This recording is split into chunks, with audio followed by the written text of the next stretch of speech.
I love food. I like it a lot. And from where I'm sitting, I can tell I'm not alone. No, that was a pre-written joke, not aimed at any of you. Pre-written, all right? But that intro video, actually believe it, that the table mirrors the character of God, and we're talking in this series, Surprise the World, and at the heart of this series is this conviction that if you are in Christ, if you have a relationship with Jesus, that he wants to use you in this world as a beautifully surprising presence, a presence that makes people wonder, makes people ask, makes people curious, not only about you and your life, but about your faith in Jesus. And so one of the things that we're doing in this series is that before someone preaches, we're sharing what we're calling missionary stories from the street. These are just examples sort of from just various people in our congregation of how they engage the mission. And it is my privilege to introduce Annie Dietrich to you this morning. And many of you know Annie. And Annie, I love you. And I want our people to know that just because I have the privilege of serving in a certain role that's called pastor, I want you to know that doesn't make me the most spiritual person in the room. And Annie, I want you to know I admire your faith, how you love in the name of Jesus, and you're an example to me. So Annie heads up a ministry here called Feed My Sheep, and I'm gonna have her tell you just a little bit about that and to just share about this beautiful, simple ministry. Surprise. Oh, one more thing, I'm sorry. One more thing by way of introduction. She was not excited to get up here. And she gave me permission to share this, so I'm not speaking out of turn. In my office, when we were talking about this morning, she goes, I hope I don't pee my pants. So, just be really gracious to her. She was not exciting, but I kind of twisted her arm to be up here, all right? So thanks. So thank you, Connor. So 10 years ago, I had brain surgery, and you blessed my family. So meals were delivered to our house. Our boys at that time were in middle school, boys eating a lot. And the love that was poured out on us changed me. So that inspired me to get involved, and now here I am. So what we do is we provide one meal every other day for a week for families that just had babies, if they've moved, they've had COVID. We served several people that went through the flood with Hurricane Ian. Anytime life is upside down, and we know that happens, right? So we can step in and just be the hands and feet. And food, food is really, cooking to me is love. I like to cook, I like to eat, and we all need food. We all need air and water, but we all need Jesus. And so providing a meal, I feel like, is a beautiful opportunity to be all of that. So last year in 2022, we served about 40 families, and that ended up to be like 160 meals. And half of those families didn't attend any church. So that's the beauty of it. We attend the people within the walls, but we try and reach out to the community as well. And Feed My Sheep comes from John chapter 21, where Jesus said, if you love me, feed my sheep. And I say, I'm pretty sure that Jesus wasn't talking about mac and cheese from Chick-fil-A or garlic nuts, because that's my fave, from Alberto's. But that helps us get in the door, right? So the opportunity that we have to just love on our brothers and sisters, whether they're believers or not, is really the opportunity. If you are interested in becoming a cook, there's the connection card, so put your name, your email address, and phone number on and just write Feed My Sheep or Meal Ministry and drop it in one of the boxes. Then I will personally get in contact with you. So it was last fall, Connor had given me this letter that the church had received that really blessed me. Dear Edgewater Alliance Church, here's a bit of background story. At the end of August, my husband of over 41 years, gave me the saddest news that shook my world and my existence. He told me that he had stage 4 lung and liver cancer. As you can imagine, the heartbreak and emotions that my husband and I, along with my children, went through were endless. I work at Chick-fil-A, and so I told Miss Jolene, we love Miss Jolene, right? I told her of my personal situation. She was so sympathetic, so kind and understanding. At the end of our conversation, she prayed. This prayer was so well received and needed on my part. Arrangements were made to receive meals, prayers, and support from your church members. This was all a surprise to me and to my family, as we really didn't expect anything at all. My family and I cannot say thank you enough for all that your church community has done. We truly appreciate it all. You know, we have such an opportunity to love on people with something as simple as, even if you don't cook, you can stop at Chick-fil-A and bring them a sandwich or order a pizza. I've done that myself several times. So it's just such an honor to be used in that way, and would love to have you on our team. Thanks, Annie. Can we give Annie a round of applause?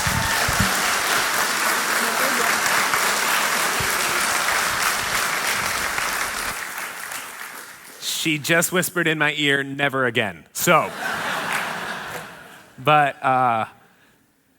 Claire and I this is the thing. And again, as Annie said, if you have any interest in this, we could use more people on the team. Meals can really make an impact. So just put your info down. And how it works is you'll just be on an email chain. This person needs meals, and you can just sign up for a day, all right? And it's really, really simple. So if you're interested in that, just put your information on a connection card, and then in the black boxes in the back, you can go ahead and do that. But one of the things that stood out to me from that letter is we're in a series entitled Surprise the World. And those people, they're not a part of my church, our church, as far as we're concerned. They don't go here. They don't attend here. And yet we got them meals, and she goes, that was a surprise, And what a beautiful thing.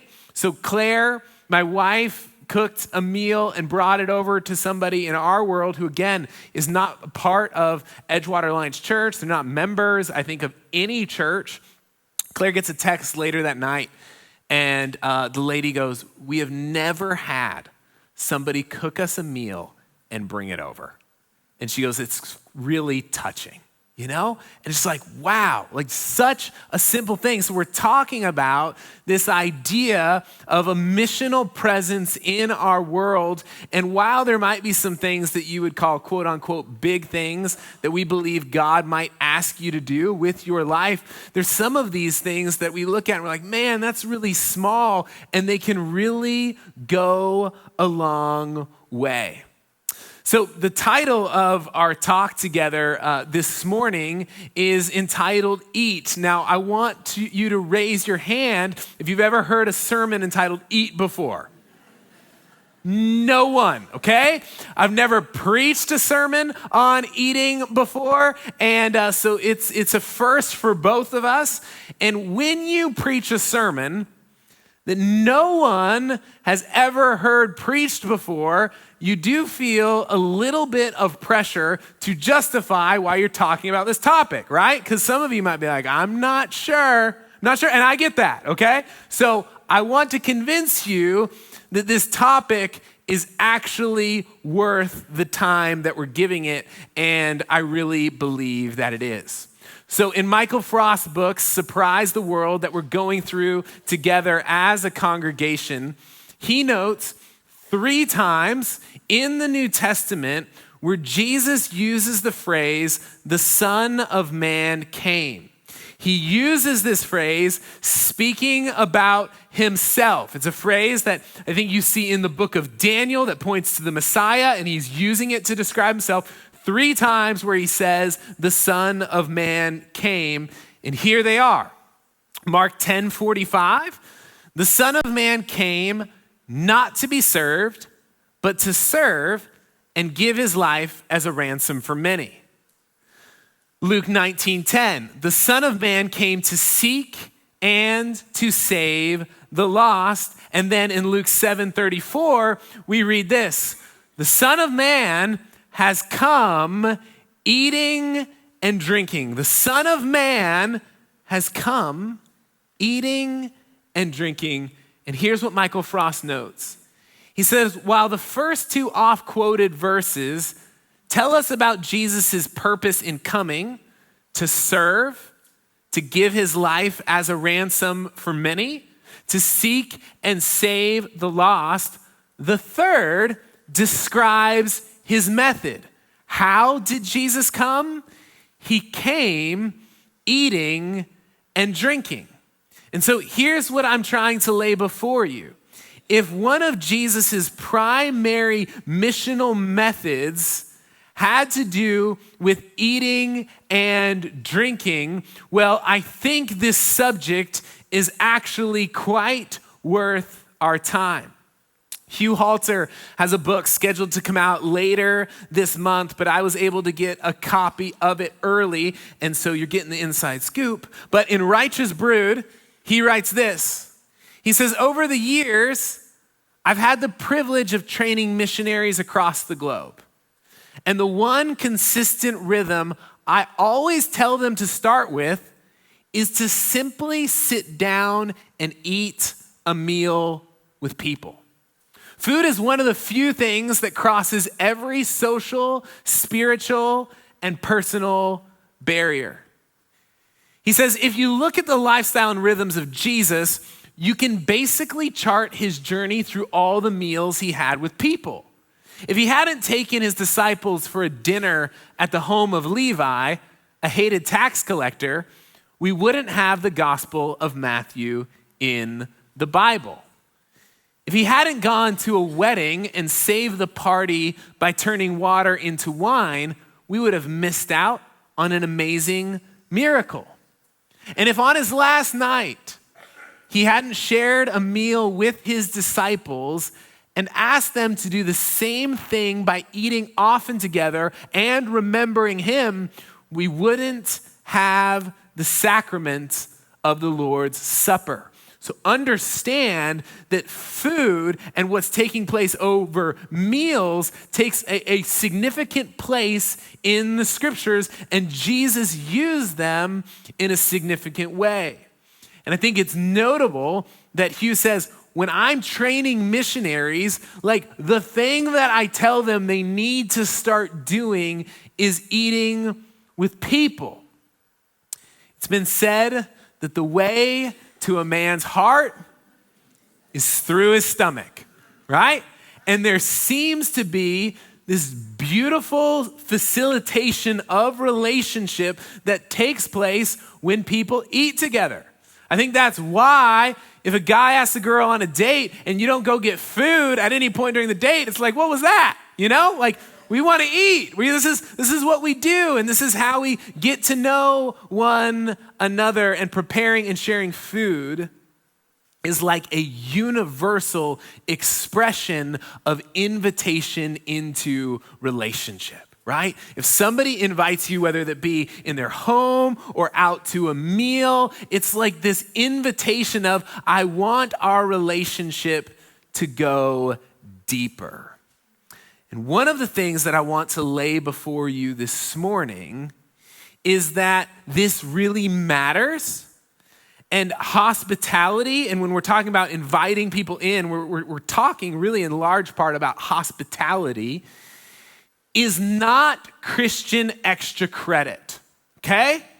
So in the West, we are not very big on community. Western culture is highly individualistic, and so some of this might not come naturally culturally speaking, but I want to convince you of and show you clearly this morning is hospitality is an overt Christian value in the scriptures. So where I want to kind of show you this is in the qualifications for elders in the Bible. So if you're new to church, like what's an elder? Is that somebody who's really old? No, it doesn't have to be. An elder is somebody who holds the position of highest leadership within the church. There should not just be one, there should be a number of them, and they effectively lead the local church together. But not everyone can just be an elder. There are certain qualifications that we find in the New Testament that makes one eligible to be an elder. And let me show you one of the lists. There's two, but we're going to look at the one from Titus, okay? And here's what Paul writes. He says, an elder must live a blameless life. He must be faithful to his wife, and his children must be believers who don't have a reputation for being wild or rebellious.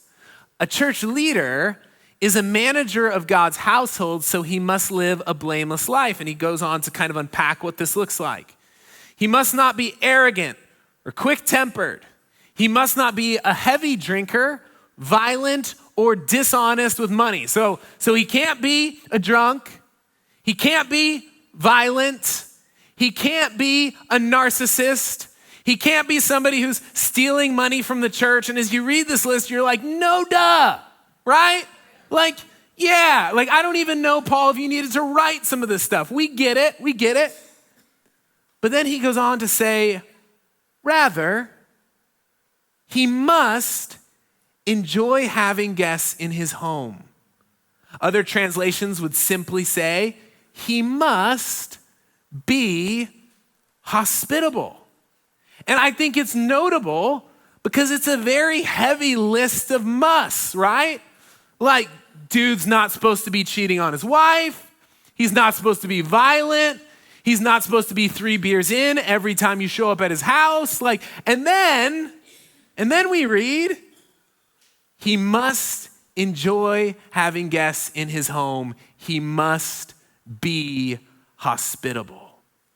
So what I want to lay before you is that this conversation is not a biblical waste of time. That in Western culture and Western Christianity, we might think there are things on this list that significantly outweigh the others, but I just want you to see this is one of the qualifications. To Paul, this idea of hospitality is a really big deal. And hospitality has to do with welcoming and inviting people in. Some of you might invite people in to live with you. It might happen. So like 2 weeks ago, there's somebody who's a part of our church. Her name is Laura, and she works in the foster care system. And she was aware of a girl who aged out of foster care. Okay, so she aged out, and now she has nowhere to go. My wife, who serves as the leader of the Every Child Initiative here at EAC, gets a call from Laura, and Laura goes, hey, do you know of anybody who can take in this girl? Claire's like, as a matter of fact, I do, because there was a lady in our church who had contacted Claire and had said, hey, if there's somebody who needs a home, let us know, and that person can come. And so this lady who's part of our church had never met this girl before, and she goes, she can live with me. And that girl is living with her now, and that's beautiful. And that is so beautifully Christian. And it is so surprising, right? That's the kind of stuff that we want to surprise the world in. That kind of just beautiful, like, you did what? You know? And that's not to say that all of you need to have somebody living with you, but this idea of hospitality, like on the kind of 101 level is, well, what does it look like for us to open our home and invite people in to come share a meal? And understandably, there can be some objections to this, right? That this is like, okay, I'm not sure how I feel about that. Here's a few objections. Objection number one, I don't have time, right? So we live in an exceedingly busy culture, and it's quite understandable how some of you are like, I I mean, there's ministry and there's work and there's kids and there's sports and I get it. Like, how do we make time for this? There's a couple things I'd want to say. One is that each and every day we have something called breakfast, lunch, and dinner. All right? And some of you are like, I do intermittent fasting. Okay, we get it. You're better than us. Most of us, we have about 3 meals a day, right? No shade on intermittent fasting. That's cool. All right. But if you do the math on that, that's like 21 meals a week. What we're not asking you to do is have 24 meals a week. We're saying, what if you were just to eat 3 of those meals with other people? And we get that conversation and preparation can take time, but I would just ask you this question. Seriously, aren't people worth it? Like, do you really want a life in which you have no time to eat food with other people? And so there's part of me that's saying, okay, well, how do we do this strategically? And not every meal needs to be a 5-hour deal at your house. I mean, we can all, so a couple weeks ago, a buddy of mine in the boat building business, he had asked me, he said, hey, like, let me just know, you can just let me know if we can ever grab lunch together and it can be last minute. I didn't have any lunch plans that day. So I text my friend and he had 30 minutes for lunch. I left my office here, he left his boat building business, and we met at Bagel Barn for like half an hour, and it was great. Then we both got to go back to work, but we were able to connect. So some of them might be, I'm just meeting up with somebody for coffee for a half an hour, all the way to the other side where yeah, maybe we are going to lean in, maybe we are going to take some time, maybe we are going to have some relaxed conversation and hang out with somebody for a few hours, but I would just submit to you, it's worth it, okay? But don't feel that every single engagement that you make has to take a few hours. Number 2, it's too much work. It's too much work. I don't want to cook, right? I don't want to clean. I don't want the kids from that family coming over and getting ketchup on my walls with their fingers. Like it just sounds like a lot. And here's the thing, like, I'm not asking you to be Martha Stewart, okay? Not every meal has to be this grandiose, ornate, extravagant experience. That might be your thing. Like, I talked to somebody out in the lobby after first service, and that is like her thing. If it's your thing, go for it, because people will find that beautiful and they will be surprised. But if it's not your thing, it doesn't disqualify you from this idea. It might be, it's Tuesday night, it's taco night, you are already putting some meat in the crock pot, just double it and invite some people over, okay? And in your house, like, it doesn't have to be perfect all the time, right? But you do want people to feel like you knew they were coming. So you might want to put a little bit of work in so they don't get there and be like, were they expecting me? Like, this is, you know? But again, it's kind of twofold. Of one, I think a lot of people put too much pressure on themselves if they're hosting. But then the other side of the coin is, like, isn't it worth it? Like, aren't people worth some level of work to welcome them, to cook and make them feel loved? And then another obstacle, I just don't want to do it. People bother me. That can be real, right? Here's what I would say before you on the onset of this one. Most of you don't live alone, which means you live with at least someone who bothers you.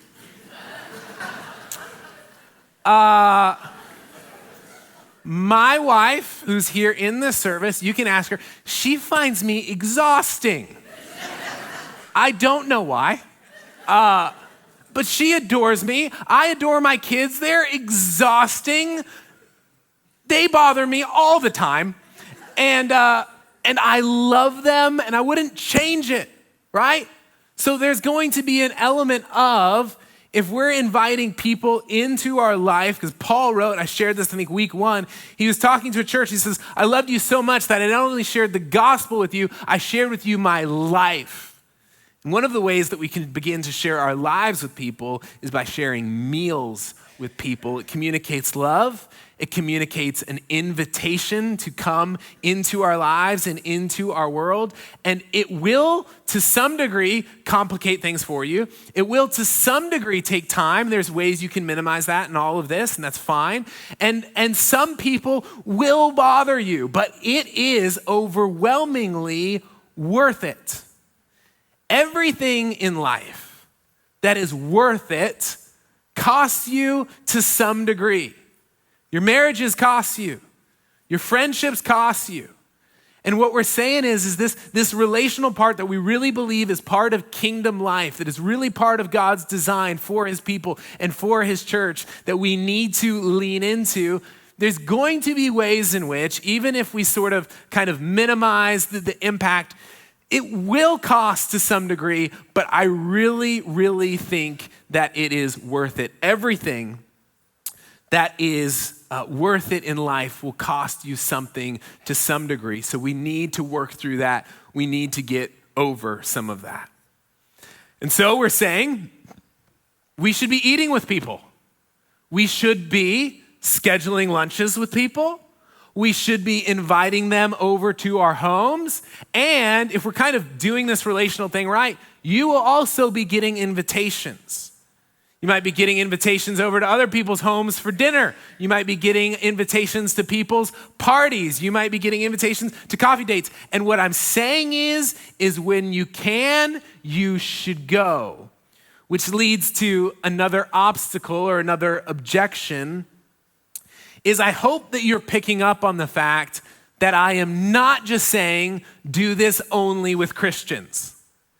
You should have very beautiful, close connections with other people who share your faith in Jesus. If you're here this morning and you are a follower of Christ, like that really matters. Community matters. I hope that's something that we grow in as a congregation over this next year, and that relationship grows and community grows. And I think it is wildly important. But your relational sphere should not be limited to people who share your faith. We do not find that in the life of Jesus, and we should not find that within the church. And so something that can begin to be messy if I'm really saying, hey, go to the dinner, go to the party, accept the invitation. Well, sometimes people will be like, I don't want to compromise my witness. Because sometimes people are doing things that we don't feel comfortable with. Or sometimes people have a lifestyle that you think stands in contradiction with the scriptures. And so I'm still saying we need to be present in those spaces, but don't take my word for it. Because all of this needs to be rooted in Jesus and what we find in him. And so here's something I want to share with you. It's from Luke chapter 19. It says this: Jesus entered Jericho and made his way through the town.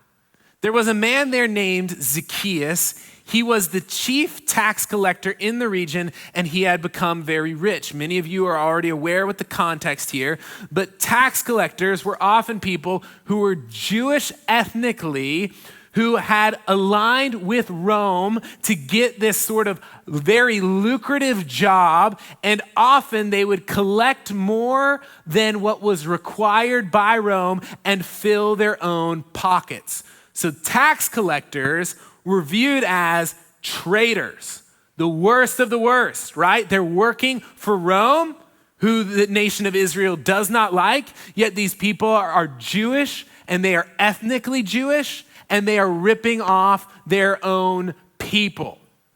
And so the Jewish community hated tax collectors. And this guy was the chief tax collector in the region, and he had become very rich, not by ways in which he should have become very rich. But keep in mind that Jesus was a very big celebrity. So he wasn't just some podunk religious teacher that nobody had heard of. Like when Jesus is somewhere, people knew and people wanted to see Jesus, wanted to watch what he was doing, wanted to hear what he was saying. And so Zacchaeus was no different. He tried to get a look at Jesus, but he was too short to see over the crowd. Some of you can relate. So he ran ahead and he climbed a sycamore fig tree beside the road, for Jesus was going to pass by. So he's like, I really want to see Jesus. I can't see. There's a tree over there. I'm going to go climb it so I can get a glimpse of Jesus. And when Jesus came by, Jesus looked up at Zacchaeus and called him by name. Zacchaeus, he said, quick, come down. I must be a guest in your home today. So I don't think Jesus had a home. I think Jesus was a traveling itinerant preacher. And he's like, I'm doing dinner at your house. Zacchaeus quickly climbed down and took Jesus into his house in great excitement and joy. He didn't see this thing coming. Jesus wants to hang out with me. He's pretty pumped about this. But the people were displeased. You can understand why. And a lot of these people are very religious people, but there's also the Rome Jewish thing going on. And here's what they grumbled. He is gone to be the guest of a notorious sinner. So not only is this Zacchaeus guy bad, he's like known for being bad. That is what people knew him for. So, I mean, we all have friends who do bad things, but it's like, it's the guy who's literally known, oh, he's the crack dealer. Oh, he's the pimp. Like what he is known for is his sin. That's how people knew Zacchaeus. They didn't like that Jesus was going to be hanging out with him. Meanwhile, Zacchaeus stood before the Lord and said, I will give half my wealth to the poor, Lord, and if I've cheated people on their taxes, I will give them back 4 times as much. Jesus responded, salvation has come to this home today, for this man has shown himself to be a true son of Abraham, for the Son of Man came to seek and to save those who are lost. Listen, Jesus did not see his presence with lost people as an endorsement of their sin, but I think he saw it as an expression of God's love. And this guy's life, we read, was radically changed by the presence of Jesus. It was a home in which most ordinary people would not be willing to enter, let alone somebody who was a religious teacher and a rabbi. And Jesus says, it's why I'm here. I'm not here just for a holy huddle. I'm not here just to be in Christian, clean community all the time. Now, Jesus had his guys. He had his 12. Those were his closest relationships, but Jesus wasn't just trying to hide and isolate from the world, and he didn't see his presence with what he would call lost people, which is not a derogatory term, because Jesus says, I came to seek and save the lost. It's like the lost are something very precious to Jesus. So when you hear the word lost in the scriptures, it's not a derogatory term. Think something that you really want found. And Jesus goes and he eats with this guy, and Jesus did not see that as an endorsement of his sin. What I'm saying is you shouldn't either. So if there's people in your sphere and in your world who don't know Jesus, and you're like, I'm worried if I really take my relationship with them to the next level, that they think I'm approving of all of their life choices. You're not. You're having a meal with them, and you are communicating to them that they have value and that they matter. And if other Christian people have a problem with it, so be it. So be it. People didn't approve of Jesus's presence with Zacchaeus, and Jesus didn't approve of their disapproval either. So Michael Frost tells the story in Surprise the World of the Baptist minister, some of you will remember this, who is invited over to poker night repeatedly, it sounds like, by the guy who professes to make the best margaritas in all of Oregon. And he's talking to Michael Frost about this, and he goes, I never go. And I don't go because I'm trying to have a strong witness. And Michael Frost asked the guy, he goes, okay, how often have your neighbors asked you about your faith? To which the Baptist minister responds, never. Translation, you not going to the party has not made people curious about your faith in Jesus. It's gotten you nowhere, no conversations. So here's what Michael Frost says. He says, I challenged this pastor to accept the next invitation he received, and he took me up on it. His neighbor nearly fell over in shock.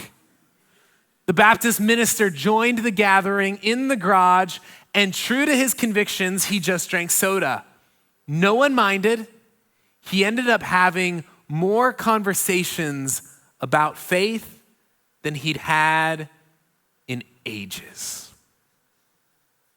Listen, I will never tell you to compromise your convictions. You should be faithful to your convictions. But I will, as one of your pastors, challenge you to make sure that the convictions you hold are the ones that align with Scripture and align with the life of Jesus. And you don't read the Gospels and come to the conclusion that Jesus felt like his presence with people who he saw as lost was an endorsement of their behavior or an endorsement of their sin. Seems like Jesus thought, this is how I'm going to communicate that they value, that they matter, and people wanted Jesus at the party, which tells you that Jesus wasn't a bummer because people actually wanted him there.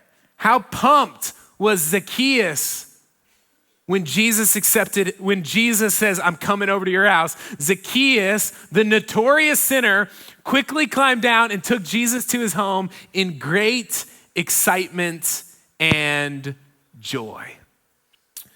So Claire and I, as a missional practice, from the beginning of our marriage, have said, we're just gonna invite people into our home.